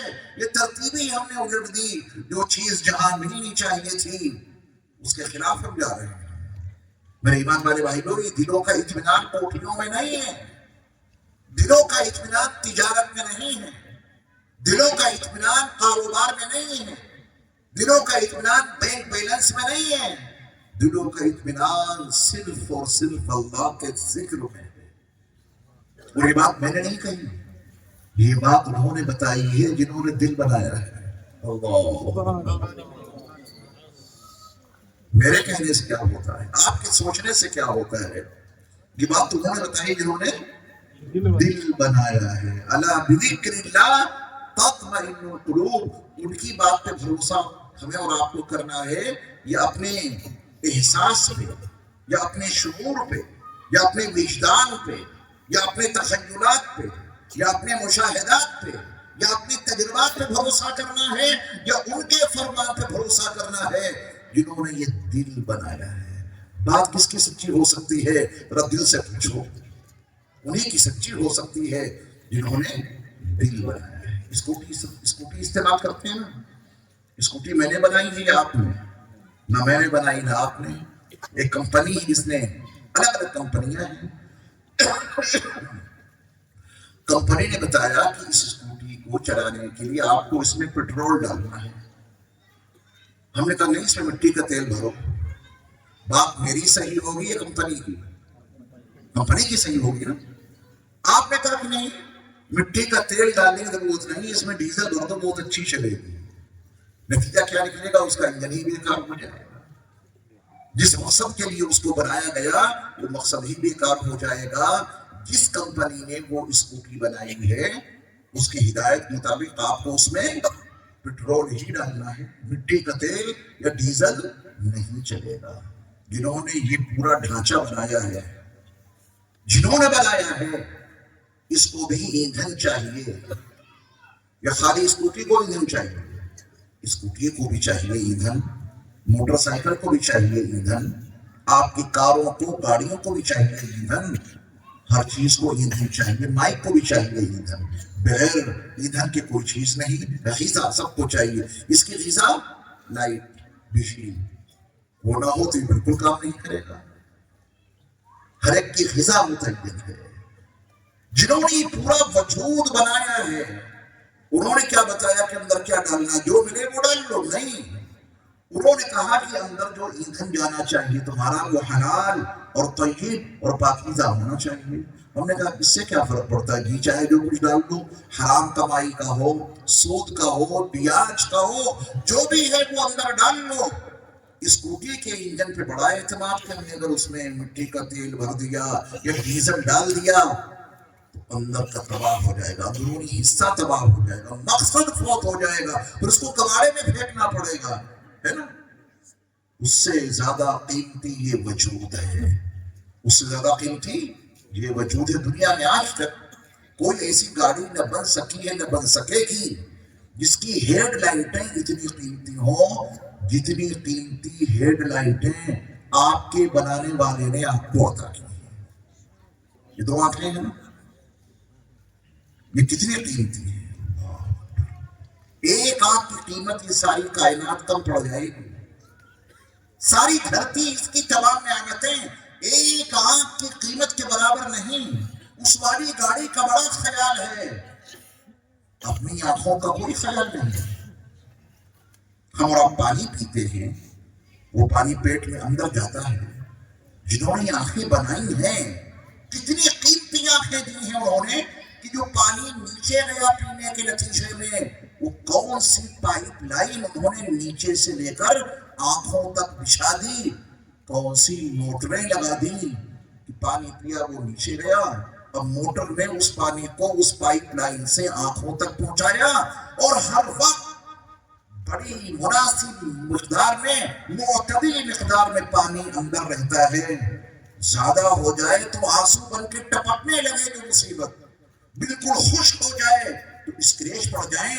انہوں نے کتنی مقدار میں, کتنی معتدل مقدار میں ہر وقت پانی رکھا آنکھوں میں. کبھی غور کیا کہ پانی آتا کہاں سے ہے؟ اس کے بعد یہ وائپر چلتے ہیں. آپ کی جو گاڑی ہوتی ہے اس میں جب دھول مٹی آ جاتی ہے تو آپ استعمال کرتے ہیں, پہلے پانی ڈالیں گے اس کے اوپر, پانی اپنے آپ آ جاتا ہے. اس کے لیے کتنی بڑی مشینری اندر لگی ہے, تب وہ آپ کے شیشے پہ پانی آتا ہے. اس کے بعد وہ چلتا ہے آپ کا وائپر, تو آپ کا شیشہ صاف ہو جاتا ہے. یہی کرتے ہیں نا, بغیر پانی کا وائپر تو نہیں چلاتے, کیونکہ آپ کو خطرہ ہے کہ بغیر پانی کے اگر وائپر چلا دیا تو شیشے پہ کیا آ جائیں گے؟ اسکریچ. ان کو سجدہ کیوں نہیں کرتے جنہوں نے آپ کی آنکھوں میں ہر وقت معتدل مقدار میں پانی رکھا اور یہ وائپر چلانے کا اختیار آپ کو نہیں دیا؟ یہ وائپر وہی چلاتے ہیں جنہوں نے آنکھیں بنائی ہیں. یہ آپ چلاتے ہیں. آپ باہر کر دو غبار میں وقت پہ کام کرتے ہیں, رومال اٹھا کے ذرا گال پوچھیے گا کتنی مٹی, کتنی دھول, کتنی کالک آپ کے رومال پہ آ جاتی ہے. وہ ساری کالک اٹھا, ساری دھول مٹی اندر بھی تو جاتی ہے, لیکن جنہوں نے آنکھ بنائی ہے ہر وقت مناسب مقدار میں پانی بھی ہے, یہ وائپر بھی وہ چلاتے رہتے ہیں. آپ کی آنکھوں کا تحفظ جنہوں نے اتنا کیا، ہماری اور آپ کی آنکھوں کی حفاظت کا جنہوں نے اتنا بڑا انتظام کیا، ان کا یہ کہنا ہے کہ اندر جو ایندھن ڈالو وہ پاک، حلال اور طیب غذا ہونی چاہیے، پھر ان آنکھوں میں نور پیدا ہوگا، اس نور سے تمہیں وہ دکھے گا جو اور لوگ نہیں دیکھ سکتے۔ اندر کا ایندھن خراب، اندر کا ایندھن حرام غذا، اندر ایندھن ڈالا سود کی کمائی کا، اندر ایندھن ڈالا حرام کمائی کا، نور نکل جائے گا، پھر شیطانی نظام اچھا لگنے لگے گا، پھر غلیظ پروگرام دیکھنے میں بڑی راحت ملے گی بظاہر، کیونکہ اندر غلاظت بھری ہے نا، تو وہ برا پروگرام دیکھنے میں رجحان بڑھ جائے گا، اللہ والوں کو دیکھنے میں کوئی احساس نہیں ہوگا، اللہ والوں کو دیکھنے کے لیے طبیعت ہی نہیں چاہے گی، کتنے بڑے بڑے علماء آئے ہوئے، چلو ان کی زیارت ہی کر لیں، اندر اگر خباثت بھری پڑی ہے تو ان کو دیکھنے کا ارادہ تک نہیں ہوگا، غلیظ پروگرام بیٹھ کے دیکھنے میں بڑا وقت استعمال کر ڈالیں گے۔ آپ نے بارہا سنا ہوگا کہ صاحب فلاں بچے کو نظر لگ گئی، کہا نہیں چلو، جیسا کہ حضرت مولانا ریاض صاحب دعوت برکاتہ عالیہ نے اپنی نظامت کے دوران یہ کہا بھی تھا کہ آپ اپنے بچوں کو ان کی زندگی میں علماء کی ضرورت کو محسوس کرتے ہیں، ان پہ دم کرواتے ہیں، بچوں کو کیا لگ جاتی ہے؟ نظر بد۔ وہ نظر بد جب لگ جاتی ہے تو آپ اس کو جھڑوانے کے لیے کسی نہ کسی عالم کے پاس جاتے ہیں۔ یہ تصویر کا ایک رخ ہے، بڑی قیمتی بات میں آپ کو سنانے جا رہا ہوں، اس کو گرا سے باندھ لینا۔ مسلم شریف میں اور حدیث کی دیگر کتابوں میں العین حق، یہ نبی کا فرمان ہے، نظر لگنا برحق ہے۔ ہم نے اس کا ایک پہلو لیا کہ نظر بد لگ گئی ہے، ذرا دم کروا کے آ جاؤ میرے ایمان والے بھائیوں، اگر ایک بری انسان کی نظر بد لگ سکتی ہے اور بچہ بیمار پڑ سکتا ہے تو کسی اللہ والے کی نظر حق کیوں نہیں لگ سکتی، جس سے آپ سدھر جائیں گے۔ نظر بدی بھی ٹھہر گئے، برے انسان کی نظر بد اگر لگ سکتی ہے، وہ بچہ اور آپ بیمار ہو سکتے ہیں، تو کسی اللہ والے کی نظر حق نہیں لگ سکتی؟ بالکل لگ سکتی ہے، لگتی ہے۔ حضرت عمر کو میرے مصطفیٰ کی نظر کیا لگی؟ وہ لا الہ الا اللہ محمد رسول اللہ پکار اٹھے۔ اس لیے اللہ والوں کی صحبت میں جایا کرو، ان سے ملاقاتیں کیا کرو، ان کی زیارت کیا کرو۔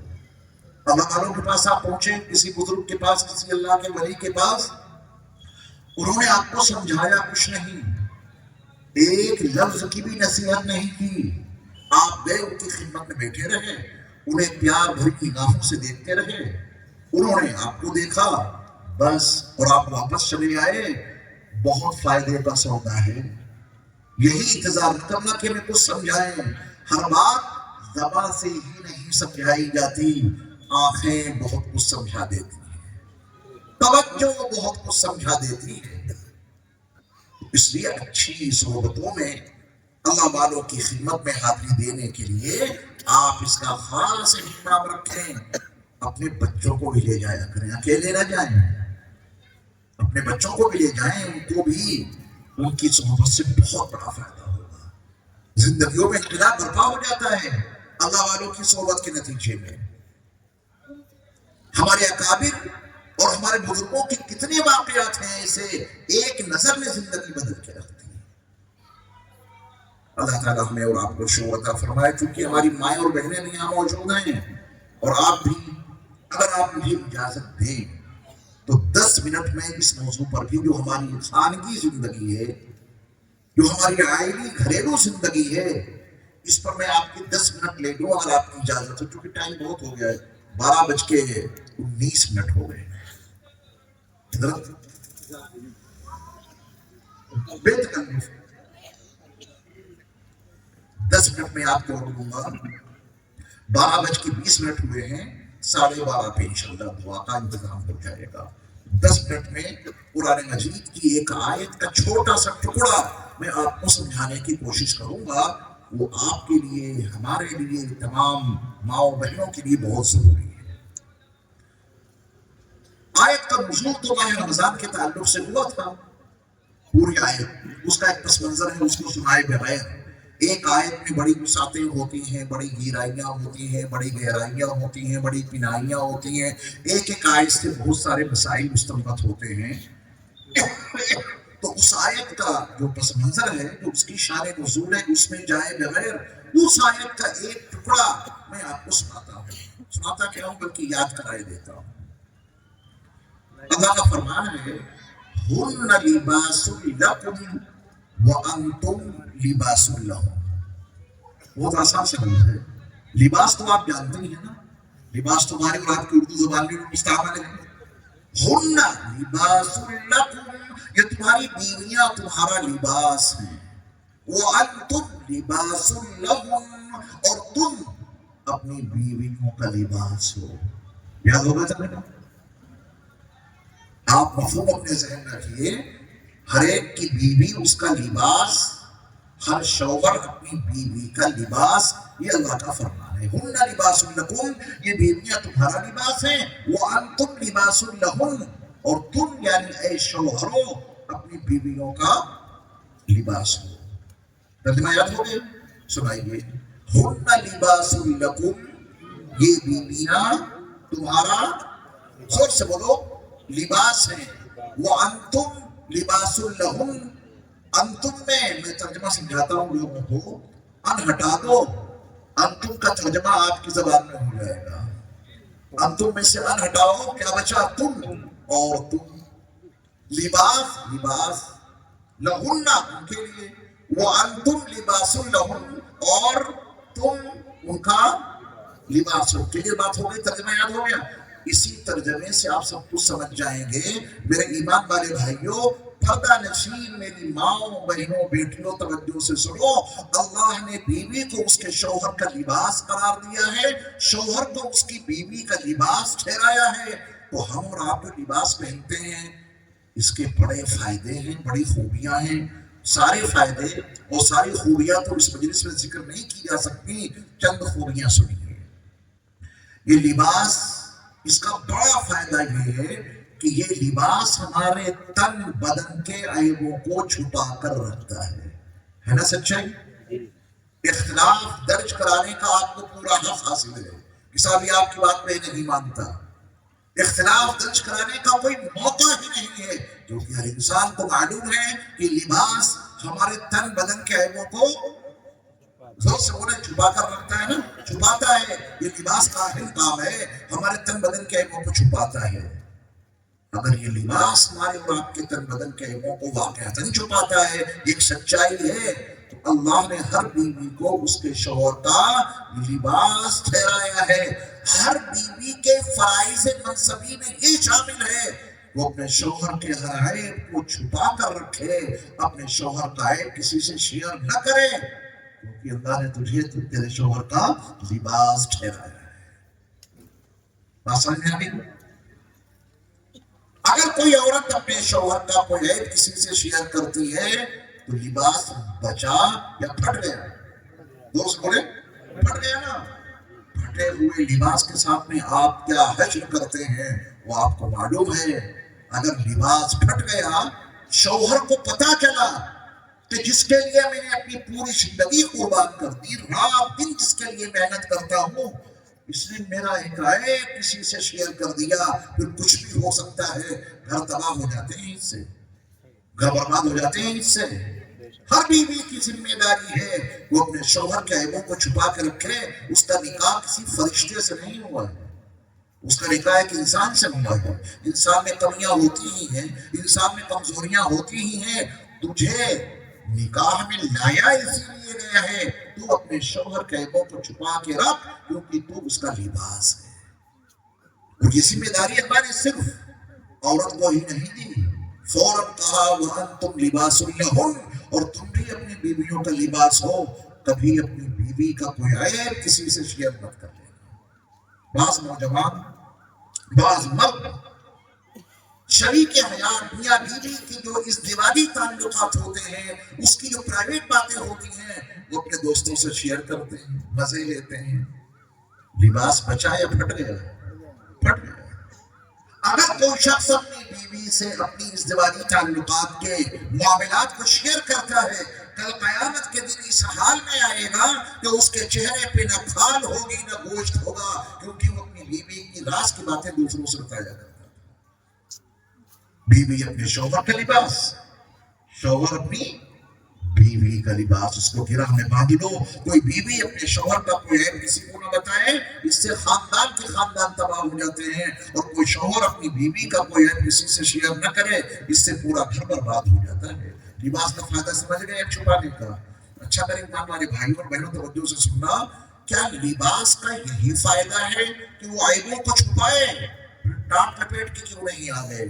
اگر ٹاٹ ہم لوگ لپیٹ کے آ جاتے تو عیب تو چھپ جاتے۔ نہیں، لباس کا اگر ایک مقصد ہے عیبوں کو چھپانا، دوسرا مقصد ہے زیب و زینت کو ظاہر کرنا۔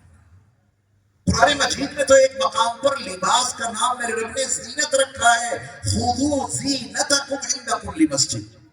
یہاں زینت سے مراد لباس ہے، تو اس لباس کا نام ہی کیا ہے؟ زینت۔ دیکھیے ماشاءاللہ کتنے اچھے اچھے کپڑے آپ نے پہن رکھے ہیں تاکہ ظاہری زینت برقرار رہے، اور اسلام اس کو پسند کرتا ہے۔ اچھے کپڑے پہنو، ٹھیک ہے نا؟ تو اگر لباس کا ایک مقصد زیب و زینت کا اظہار ہے، تو ہر بیوی کو اپنا کردار اتنا بلند اور پاک صاف رکھنا ہوگا کہ اس کے ذریعہ اس کے شوہر کی عزت میں چار چاند لگ جائے۔ زینت ہے نا، آپ کی زینت ہے، تو آپ کی زینت میں چار چاند کس سے لگنے چاہیے؟ بیوی کے کردار سے۔ اتنی اچھی بیوی کہ پورے محلے کے لوگ پکار اٹھے کہ اپنی ساس کی ایسی خدمت کرتی ہے جیسے اس کی حقیقی ماں ہو، اپنے سسر کی ایسی خدمت کرتی ہے جیسے اس کا حقیقی باپ ہو، 5 وقت کی نماز پڑھتی ہے، قرآن کی تلاوت کرتی ہے، تہجد کی پابند ہے، تو اس کی اس اچھے عمل اور بیوی کے اس حسن کردار کے نتیجے میں عزت آپ کی بڑھے گی۔ بڑے اچھے ہیں، ان کو بڑی اچھی بیوی ملی ہے، تو بیوی کے حسین کردار سے آپ کی زیب و زینت میں اضافہ ہونا چاہیے۔ اس کے لیے بیوی کو ہر اچھا کام کرنا پڑے گا، ہر برے کام سے اپنے آپ کو بچانا پڑے گا، زبان پہ قابو رکھنی پڑے گی، قابو رکھنا پڑے گا۔ اور یہ پابندی انہیں کے لیے تھوڑی نہ ہے، سیم یہی پابندی آپ کے لیے بھی ہے، ہمارے لیے بھی ہے۔ وَأَنْتُمْ لِبَاسٌ لَهُنَّ، آپ کے کردار سے اس کی عزت میں اضافہ ہونا چاہیے۔ ایک مولانا صاحب ہیں، بیوی عالمہ نہیں، بیوی عالمہ نہیں، شوہر مولانا صاحب، ان کے نکاح میں بیوی ابھی مولانا صاحب کا وقار اتنا زیادہ بلند بالا ہے، بیوی جیسے ہی ان کے نکاح میں آئی اس کو خطاب مل گیا مولون کا۔ یہ تو مولانا صاحب ہیں، 9 سال لگے ان کے پڑھائی میں، وہ بیچاری جیسے ان کے نکاح میں آئی بغیر کچھ پڑھے لکھے کیا بن گئی؟ مولون بن گئی۔ اس کی عزت میں جو ایک دم سے اتنا اضافہ ہوا، اس کے وقار میں جو ایک دم سے اتنا اضافہ ہوا، وہ کس کی برکت سے؟ مولانا صاحب کے کردار کی برکت سے۔ بہت آسان باتیں کر رہا ہوں میں آپ سے۔ اور فرض کیجیے کسی کا شوہر شرابی ہے، شراب پی کے وہ گندی نالی کے پاس پڑا ہوا ہے، لوگ اسے ٹانگ کے لے جا رہے ہیں، کس کا شوہر ہے؟ فلانا کا شوہر ہے۔ اس غلیظ شوہر کے گندے کردار کی بنیاد پہ اس بیچاری بیوی کی بھی عزت خاک پہ مل جاتی ہے۔ تو لباس عیبوں کو بھی چھپاتا ہے، لباس سے زیب و زینت بھی ظاہر ہوتی ہے، دونوں کو اپنانا پڑے گا۔ ایک بات اور سن لیجیے کیونکہ 1 منٹ باقی بچا ہے، لباس صاف ستھرا پسند ہے یا گندا؟ صاف ستھرا پسند ہے نا؟ تو ماؤں بہنوں سنو غور سے، اللہ نے تم کو تمہارے شوہروں کا لباس قرار دیا ہے، اپنے شوہر کے لیے بن ٹھن کے تمہیں رہنا ہے۔ شوہر کے سامنے چہرہ بھی نہیں، کپڑے کم نہیں سکتے، بدن سے بدبو آ رہی ہے، کپڑوں سے بدبو آ رہی ہے، فنکشن میں جانا ہوا تو پری بن کے جا رہے ہیں، ہے نا؟ فنکشن میں جا رہے ہیں، تمہارے اللہ نے تم کو تمہارے شوہر کے لیے صاف ستھرا رہ کر زندگی گزارنے کو اصول دیا تھا، تو اس کے لیے لباس ہو، لباس صاف ستھرا ہونا چاہیے۔ اپنے شوہر کے لیے حسن و جمال کی تمام چیزیں اپنا لو، کہیں باہر جانا ہو تو اپنا ہر حسن چھپا لو۔ ہم نے الٹا کر دیا. شوہر کے سامنے ایسی جیسے کوئی بھوتنی بیٹھی ہو اور کسی فنکشن میں جانا ہوا تو پری بن کے کھل کے جا رہی ہے. یہ سماج کبھی سدھر نہیں سکتا. یہ قرآن کے خلاف زندگی ہے. ہن لباس لکم، تو اپنے شوہروں کا لباس ہو، عیبوں کو بھی چھپاؤ، ساتھ میں تمہارے کردار سے تمہارے شوہر کا وقار اور عزت زینت بلند ہو جائے، اور ساتھ میں اتنی صاف ستھری رہو کہ تمہارے شوہر کی نظر تم پہ پڑے وہ تم پہ قربان ہو جائے. اتنی صاف ستھری ہو کے رہو. یہ عیب کی باتیں نہیں ہیں، حقیقت ہے جو قرآن نے اجاگر کی ہے. وَأَنْتُمْ لِبَاسٌ لَهُمْ، اور تم بھی تو ان کا لباس ہو. باہر گئے تو بڑے بنٹھن کے، گھر میں آ رہے تو منہ سے گٹکے کی بدبو آ رہی ہے. گھر میں داخل ہوئے تو بیڑی سگریٹ کی بدبو آ رہی ہے، اور وہی بدبو دار لے کے بیوی کے پاس پہنچ گئے. نبی کی سنت بھول گئے کیا کہ نبی صلی اللہ علیہ وسلم جب گھر میں داخل ہوتے تھے مسواک کر کے شریک حیات کے پاس جانا ہے، ان سے بات چیت کرنی ہے. آپ غور فرمائیں کہ جس نبی کا پسینہ مشک و عنبر سے زیادہ خوشبودار ہو، اس کے منہ کی خوشبو کا کیا عالم ہوگا. جن کی آمد پہ باد بہاری چلی، گلشنوں میں چٹکنے لگی ہر کلی، شور برپا ہوا یہ گلی در گلی، آ گئے ہیں بشیر و نذیر و نبی، وہ بتائیں گے سب کو حلال و حرام، ان پہ لاکھوں درود، ان پہ لاکھوں سلام. جن کے آتے ہی رحمت برسنے لگی، جن کی خوشبو سے دھرتی مہکنے لگی، علم و عرفا کی بجلی چمکنے لگی، دید ہوتے ہی ہر شے یہ کہنے لگی، مرحبا مرحبا اے رسول انام، ان پہ لاکھوں درود، ان پہ لاکھوں سلام. تو جن کا پسینہ مشک و عنبر سے زیادہ خوشبودار تھا، رب کعبہ کی قسم ان کے منہ میں کتنی خوشبو ہوگی زبان اور قلم کے بیان سے باہر ہے. انہوں نے مسواک کیوں کی؟ صرف ہمیں اور آپ کو سکھانے کے لیے. انہیں مسواک کی ضرورت نہیں تھی، ان کے منہ سے کبھی بدبو آئی نہیں. ہمیں اور آپ کو تعلیم دینے کے لیے آپ نے الگ سے خوشبو لگائی تاکہ امت خوشبو لگانے کی سعادت حاصل کر لے.